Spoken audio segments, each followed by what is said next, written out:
जे मोदी आपल्या भाषणामध्ये म्हटले की आम्ही पाकिस्तानचं न्यूक्लिअर ब्लॅकमेल सहन करणार नाही, तर तो वेडेपणा आहे, कारण त्यांना त्यांचा तितका अभ्यास नाही आहे. पाकिस्तान भारताला ब्लॅकमेल करत नाही, पाकिस्तान जगाला ब्लॅकमेल करत आहे. आज पाकिस्तानमध्ये किंवा भारतामध्ये अणुस्फोट झाला तर त्याचे थेट परिणाम शेजारी राष्ट्र रशिया, चायना, सौदी अरेबिया सगळ्यांच्यावर होतील. कोण तुम्हाला अणुस्फोट करू देईल? म्हणून आपलं दोघांचं युद्ध एका दिवसापेक्षा जास्त चालत नाही. आणि त्यामुळं जेव्हा पाकिस्तानचा न्यूक्लिअर स्फोट झाला त्यानंतर भारताची 15 लाख स्टँडिंग आर्मी, त्याचा काही उपयोग नाही. तुमच्याकडे 2 लाख असली तरी चालेल फक्त सल्यूट करायला, कारण तुम्हाला लढाई तर करताच येणार नाही. लढाई आता होणार विमानाची, लढाई होणार मिसाईलची, जी आपण ऑपरेशन सिंदूरमध्ये पाहिली.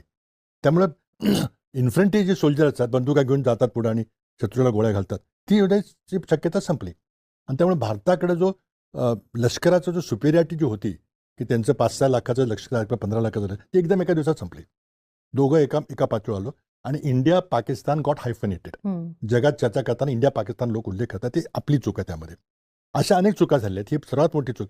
Otherwise Vajpayee was a great prime minister compared to भाजपच्या लोकांच्या. एक लोकतंत्रामध्ये जनतंत्रामध्ये लोकशाहीमध्ये विश्वास असणारा माणूस होता.